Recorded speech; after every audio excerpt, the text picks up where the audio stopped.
Hello students, it's your civics class. In this class we are studying about chapter 2 constitutional design. Earlier we have discussed why do we need a constitution. हमें constitution की ज़रूरत क्यों है. हमने पढ़ा कि अगर इतने सारे सिटीजन्स एक साथ रहेंगे तो उनके बीच में ट्रस्ट बना रहे, कोऑर्डिनेशन बना रहे, तो उसके लिए हमें कॉन्स्टिट्यूशन की ज़रूरत पड़ती है. कुछ लॉज की ज़रूरत पड़ती है जिससे कि वो एक दूसरे पर ट्रस्ट कर सकें. साथ ही गवर्नमेंट कैसे इलेक्ट होगी, गवर्नमेंट की वर्किंग लिमिट क्या होगी, उसकी पावर लिमिट क्या होगी, ये सब हमें कॉन्स्टिट्यूशन से ही पता चलता है. That's why we need a constitution. Today we will discuss about making of the Indian constitution.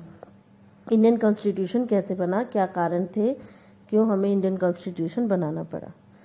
So like south Africa में जैसे कॉन्स्टिट्यूशन बना बहुत ज़्यादा डिफ़िकल्टी टाइम था, इसी तरीके से इंडिया में भी बहुत डिफ़िकल्ट सर्कमस्टेंसेस में कॉन्स्टिट्यूशन बनाना पड़ा. क्योंकि जैसे इंडिया एक कंट्री है हमारी, वो कैसी कंट्री है, डाइवर्स कंट्री.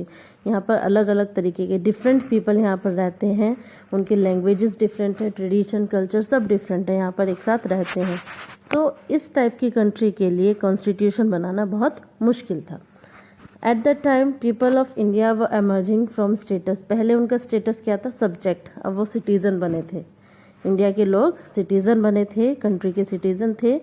तो कंट्री का एक तरीके से नया जन्म हुआ था. जब आपका पाकिस्तान इंडिया का पार्टीशन हुआ था तो कंट्री का एक नया जन्म हुआ था. दोनों कंट्रीज़ ने क्या फेस किया था, एक ट्रॉमेटिक एक्सपीरियंस, बहुत दर्दनाक एक्सपीरियंस उस टाइम फेस किया था. क्योंकि दोनों जब पार्टीशन हुआ था वो उसका बेस क्या था, किस कारण पार्टीशन हुआ था, through only because of religious differences के कारण वो पार्टीशन हुआ था. सो उस टाइम क्या था, बहुत कंडीशन ख़राब थी क्योंकि बॉर्डर के दोनों तरफ करीबन 10 लाख पीपल की डेथ हो चुकी थी. मतलब काफ़ी वायलेंस हुआ पार्टीशन के थ्रू दौरान, बहुत प्रॉब्लम हुई. साथ ही ब्रिटिशर्स जो पहले इंडिया में रूल कर रहे थे, जिनके कारण पार्टीशन भी हुआ, तो ब्रिटिशर्स ने क्या किया कि उन्होंने जो प्रिंसली स्टेट्स के रूलर्स थे उनके ऊपर डिसीजन छोड़ दिया कि या तो वो इंडिया पाकिस्तान को मर्ज कर ले या फिर इंडिपेंडेंट रहने दें. सो ये डिसीजन भी बहुत डिफ़िकल्ट था. So when the constitution was being written, जब कॉन्स्टिट्यूशन लिखा जा रहा था, तो जब कॉन्स्टिट्यूशन लिखा जा रहा था, जो जैसे आज हमारी कंट्री सिक्योर है, उस टाइम कॉन्स्टिट्यूशन मेकर ने सोचा नहीं था कि हमारी कंट्री इतनी सिक्योर होगी. उन्हें एक तरीके से बहुत सारी एनेक्साइटीज़ थी, बहुत सारी प्रॉब्लम्स थी उनके माइंड में. बहुत सारी ऐसी थी कि प्रेजेंट जैसा है, फ्यूचर में क्या होगा कंट्री का, प्रेजेंट क्या होगा, फ्यूचर क्या हो गया, बहुत ज़्यादा डर था उनके मन में. Path to the Indian constitution. Despite all these difficulties there was one big advantage of makers of the Indian constitution. कई सारी डिफ़िकल्टीज़ होने के बावजूद हमारे यहाँ पर एक फ़ायदा था, एक एडवांटेज था इंडियन कॉन्स्टिट्यूशन के लिए जो मेकर्स थे. जैसे साउथ अफ्रीका थे, उनको नहीं पता था कि उनके लिए या कॉन्शियसनेस क्रिएट किया गया कि डेमोक्रेटिक साउथ या डेमोक्रेटिक कंट्री कैसे होगी. लेकिन इंडिया में ऐसा नहीं था. इंडिया के लोगों को पता था कि डेमोक्रेटिक इंडिया कैसा होगा. क्यों? क्योंकि इससे पहले कॉन्स्टिट्यूशन बनने से पहले काफ़ी ज़्यादा फ्रीडम स्ट्रगल हो चुके थे, नेशनल मूवमेंट हो चुके थे, जिससे कि लोगों को पता था कि उनको क्या क्या राइट्स उनके पास होने चाहिए. उनके पास पहले राइट टू फ्रीडम नहीं था. फ्रीडम स्ट्रगल हुआ, नेशनल मूवमेंट हुआ, उनको पता लगा कि नहीं, उनके पास फ्रीडम होना चाहिए. तो फ्रीडम कहाँ पे होगा, एक डेमोक्रेटिक कंट्री में होगा. उनके पास राइट टू वोट होना चाहिए. राइट टू वोट कहाँ होगा, एक डेमोक्रेटिक कंट्री में हो गया. सो एक डेमोक्रेटिक कंट्री कैसी होनी चाहिए, इंडिया को ये जानने की ज़रूरत नहीं थी, या उनके मतलब एक एडवांटेज था कि हमें पहले से पता था कि हमारी डेमोक्रेटिक कंट्री कैसी होनी चाहिए.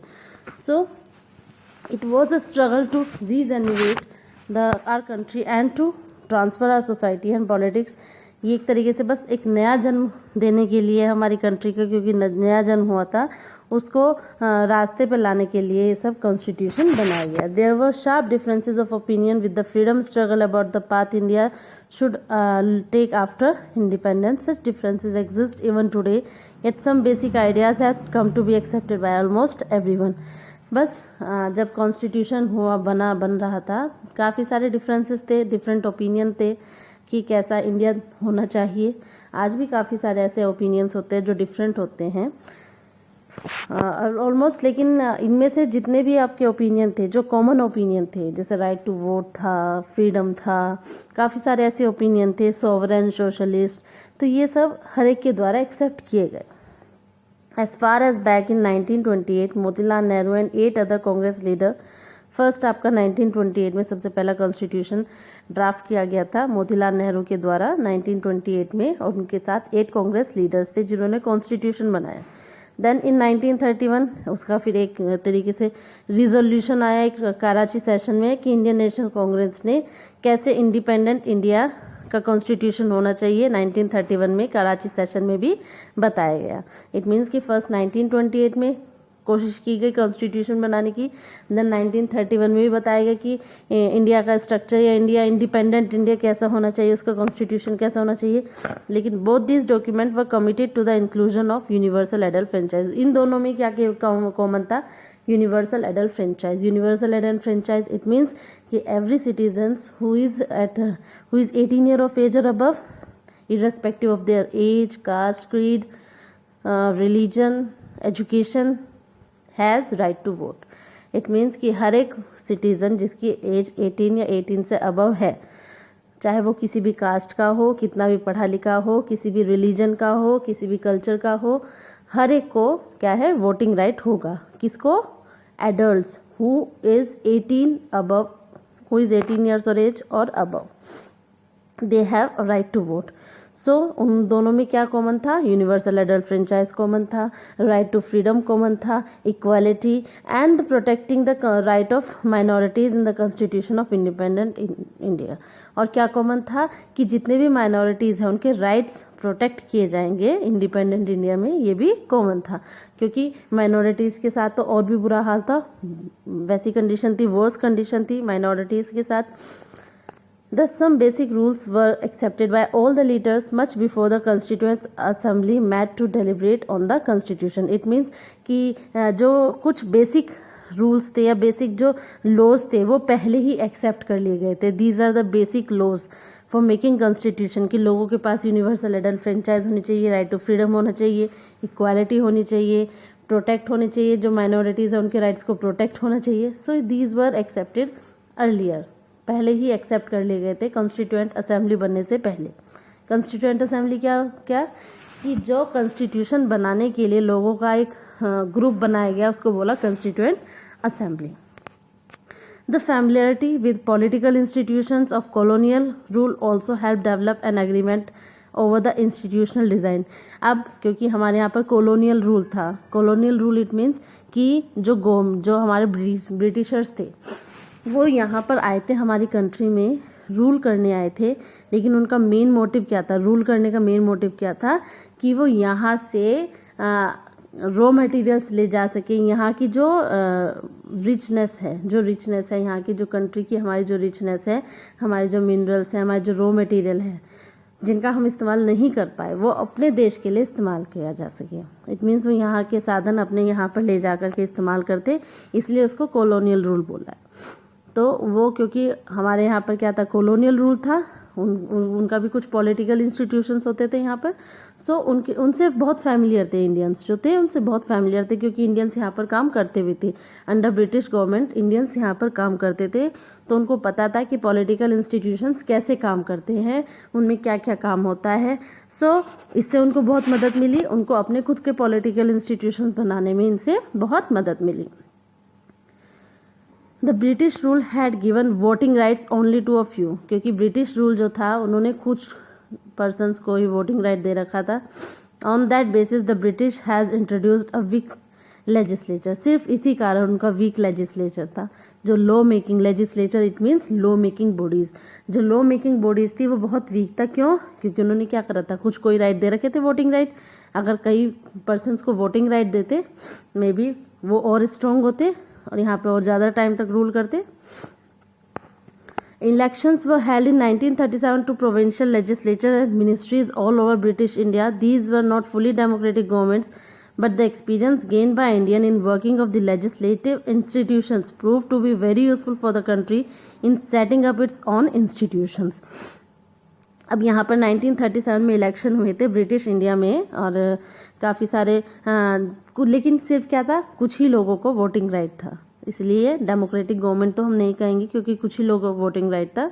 लेकिन इससे लोगों को, जो इंडियंस थे, उन्होंने एक्सपीरियंस लिया कि किस तरीके से लेजिस्लेटिव इंस्टीट्यूशंस में काम किया जाता है, जिससे कि जो कि बहुत यूज़फुल प्रूव्ड हुआ जब हमने अपने खुद के इंस्टीट्यूशंस बनाए, अपना खुद का कॉन्स्टिट्यूशन बनाया, और उनमें काम करना हमें उनके लिए आसान हुआ क्योंकि उन्हें पहले से इस बात का एक्सपीरियंस उन्होंने ले लिया था कि कैसे पॉलिटिकल इंस्टीट्यूशंस में काम किया जाता है, कैसे काम होता है, एडमिनिस्ट्रेशन कैसे होता है, इस बात की उनको जानकारी थी।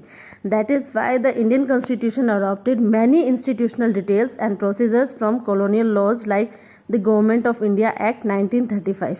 इसीलिए इंडियन कॉन्स्टिट्यूशन में काफ़ी सारी चीज़ें जो है कॉलोनियल रूल की भी अडॉप्ट की गई है। मेन आपका क्या कि कैसे उन्होंने एडमिनिस्ट्रेशन किया, एडमिनिस्ट्रेटिव और पॉलिटिकल इंस्टीट्यूशंस कैसे बने, उनमें वर्क कैसे होता है, कैसे प्रोसीजर्स होता है, तो ये सब हमने कहाँ से अडॉप्ट किया है, हमने आपकी कॉलोनियल गवर्नमेंट से। So years of thinking and deliberation on the framework of constitution had another benefit. साथ ही ये था कि हमें जल्दबाजी नहीं थी कि हाँ हमें आज ही अपना कॉन्स्टिट्यूशन तैयार करना है। हमने कई टाइम लगाया, काफ़ी टाइम पीरियड हमारा कॉन्स्टिट्यूशन बनने में लगा। 2 years 11 month एंड 17 days में हमारा कॉन्स्टिट्यूशन तैयार हुआ है। तो एक बहुत ही अच्छा, एक लंबा टाइम पीरियड है हर एक टॉपिक पर अच्छे से डिस्कस करने के लिए। हमारे लीडर्स ने कई सारी चीज़ें अदर कंट्रीज से भी ली हैं, कई सारी चीज़ें अदर कंट्रीज से लर्न की हैं, जैसे फ्रेंच रेवोल्यूशन से, जैसे वहाँ पर इनइक्वालिटीज़ थी। फ्रेंच रेवोल्यूशन में कारण क्या था, inequalities among all the 3 classes inequalities थी। तो उससे वहाँ पर से सीख ली है कि कैसे हमें इनइक्वालिटीज़ को दूर करना है। और कई सारी और भी कंट्रीज से उन्होंने क्या लिया है, आइडियाज़ लिए हैं। जैसे आपका सोशलिस्ट रेवोल्यूशन हुआ था रशिया में, वहाँ से आइडिया लिया है कि सोशल और इकोनॉमिक इक्वालिटी कैसे होनी चाहिए, क्योंकि ये भी बहुत इंपॉर्टेंट होता है एक कंट्री को शेप करने के लिए कि वहाँ पर सोशल और इकोनॉमिक इक्वालिटी है या नहीं है। So these were the many ideas which we have taken और our constitution makers have taken from other countries and they took enough और sufficient time to think about each and every topic. जो भी हर कोई topic वो ले रहे थे, चाहे वो किसी भी बेस का हो, चाहे वो सोशल इक्वालिटी का हो, चाहे आपका राइट्स का हो, चाहे ड्यूटीज़ का हो, कोई भी टॉपिक हो, उन्होंने हर एक चीज़ पर अच्छे से सबकी सहमति, सबके विचार लेकर के हर एक लॉ बनाया था।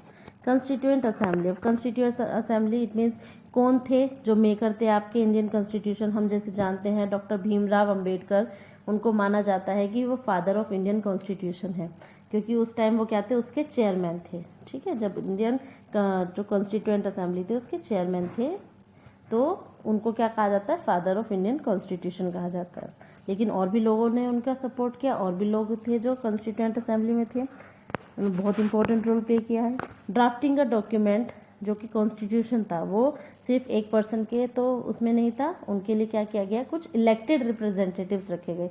इलेक्टेड रिप्रेजेंटेटिव्स ऐसे नहीं थे कि यूनिवर्सल एडल्ट फ्रेंचाइज, क्योंकि वो तब तो था ही नहीं, तब तो ये कानून था ही नहीं कि यूनिवर्सल एडल्ट फ्रेंचाइज होना चाहिए। तो जो जाने माने जो लेजिस्लेचर में जो लीडर्स थे, उन्होंने क्या किया, उन्होंने कुछ लोगों को चुना। ठीक है, इलेक्शंस हुआ, उनमें लोगों को चुना और मतलब एक तरीके से इलेक्टेड रिप्रेजेंटेटिव उनको बनाया गया। वो क्या बनाई उन्होंने, कंस्टिट्यूएंट असेंबली। कंस्टिट्यूएंट असेंबली के जो इलेक्शंस हुए वो जुलाई 1946 में हुआ, लेकिन 1947 में हम जानते हैं कि कंट्री इंडिया और पाकिस्तान डिवाइड हो गए। कंस्टिट्यूएंट असेंबली जो था अब किसमें, इंडिया और पाकिस्तान में डिवाइड हो गया। The constituent assembly that wrote the Indian constitution, उसमें 299 मेंबर्स थे and time period of constitution formation is 2 years 11 month and 17 days। Nearly 3 years उसको लगे थे, हमने बताया करीबन 3 years 2 साल 11 महीने और 17 दिन उसको बनाने में लगे हैं। हम जानते हैं हमारी जो हमारा कॉन्स्टिट्यूशन बना 299 मेंबर्स ने बनाया। इसको अडॉप्ट कब किया गया था, 26 नवंबर 1949 में। लेकिन उसको लागू कब किया गया था, इफेक्ट में कब लाया गया था, 26 जनवरी 1950, जिसको कि हम एज अ रिपब्लिक डे हर साल मनाते हैं। अब ये कि why should we accept constitution, अब हम इस कॉन्स्टिट्यूशन जो कॉन्स्टिट्यूएंट असेंबली ने बनाया है उसको एक्सेप्ट क्यों करें। कई सारे साल हो गए हैं, मोर देन 50 years अगो हम इसको कॉन्स्टिट्यूशन को एक्सेप्ट क्यों करें, क्योंकि हमने एक रीज़न पहले भी पढ़ा है, जो कॉन्स्टिट्यूशन है सिर्फ एक मेंबर्स का या मेंबर्स अलोन, सिर्फ मेंबर्स का ही व्यूज़ नहीं है, वो पूरे के पूरे बोर्ड जो पूरा उस टाइम लगा हुआ था, हर एक के व्यूज़ उसमें, हर एक के आइडियाज़ उसमें इन्वॉल्व है। क्यों? क्योंकि हर एक पर अच्छे से पहले सोच विचार करके कानून तब बनाया गया है।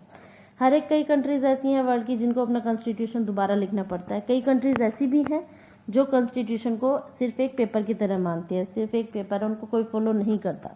लेकिन हमारे यहाँ पर ऐसा नहीं है, हमारे यहाँ पर चेंजेस लाए जाते हैं, प्रोविजंस लाए जाते हैं, लेकिन पूरे कॉन्स्टिट्यूशन पे कोई सवाल नहीं उठा सकता। कोई पॉलिटिकल पार्टी या कोई सोशल ग्रुप पूरी कॉन्स्टिट्यूशन को की लेजिटिमेसी को क्वेश्चन नहीं कर सकता।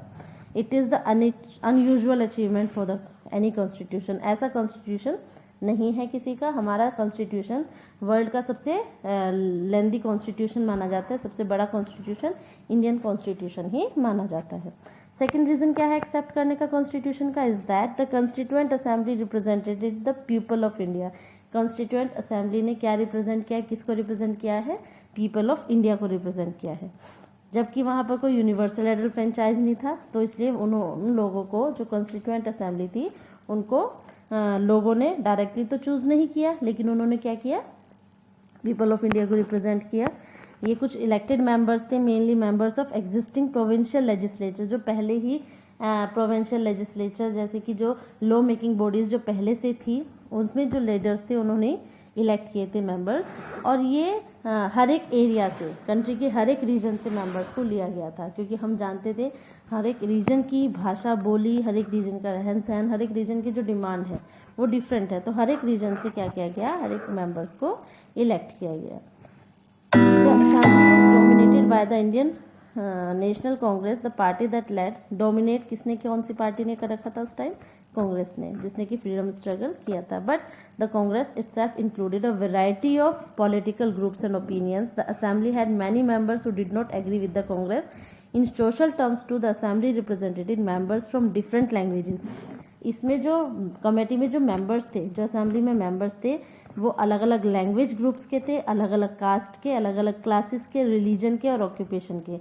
It means different people, different type of people उसमें असेंबली में हमने ले रखे थे, जिससे कि पूरी तरीके से हमें हर एक क्लास के बारे में पता रहे, हर एक रिलीजन के बारे में और हर एक ऑक्यूपेशन के बारे में, इन सब के बारे में पूरी जानकारी रहे। इसलिए उन्होंने हर एक अलग अलग कास्ट के, अलग अलग ग्रुप्स के, अलग अलग रिलीजन के, हर एक डिफरेंट लैंग्वेज के, ठीक है, लोगों को चुना था। उनको मिला करके क्या बनाया था? कॉन्स्टिट्यूएंट असेंबली मिलाया था। Finally the manner in which the constituent assembly worked gives sanctity to the constitution. बहुत अच्छे से उन्होंने constituent assembly में काम किया है। The constituent assembly worked in a systematic, open and consensual manner. First some basic principles were decided. पहले कुछ basic principles जो पहले ही एग्री कर रखे थे, जैसे कि आपका यूनिवर्सल एडल्ट फ्रेंचाइज हो गया और जैसे आपका राइट टू फ्रीडम हो गया, ये सब पे बात हुई। बाद में धीरे धीरे करके और भी काफ़ी सारे टॉपिक्स लाए गए और उनके बेसिस पर डिसीजन लिया गया। B.R. Ambedkar prepared a draft constitution for discussion. Several rounds of through discussion took place on the draft constitution. पहले उन्होंने एक ड्राफ्ट कॉन्स्टिट्यूशन बनाया, फिर उसके बाद में, मतलब एक ड्राफ्ट बना करके उसके बाद में हर एक लॉज पे अच्छे से विचार किया गया। The members deliberated for 114 days spread over the 3 years. Every document presented and every word spoken in the Constituent Assembly has been recorded and preserved. हर कोई डॉक्यूमेंट और हर वर्ड्स जो कॉन्स्टिट्यूएंट असेंबली में बोला गया, हर एक को रिकॉर्ड किया गया, प्रिजर्व किया गया। These are called Constituent Assembly debates. When printed, these debates are 12 bulky volumes. इनको क्या बोला? Constituent assembly debates. जब उनके बीच में बातचीत होती थी, हर एक चीज़ को रिकॉर्ड किया गया और ये जब प्रिंट किया गया, इस कॉन्स्टिट्यूएंट असेंबली डिबेट्स को जब प्रिंट किया गया तो करीबन वो 12 बहुत बड़े बड़े वॉल्यूम्स में छपी। These debates provide rationale behind every provision of the constituent. They are used to interpret the meaning of the constitution. और हर एक रेशनल में, हर एक डिबेट्स में क्या पता चल रहा है कि कैसे कॉन्स्टिट्यूशन तैयार किया गया, क्या क्या प्रोविजंस लिए गए और किस तरीके से, मतलब क्या है इस कॉन्स्टिट्यूशन का, वो हमें इन डिबेट से पता चला। So next we will discuss in next class.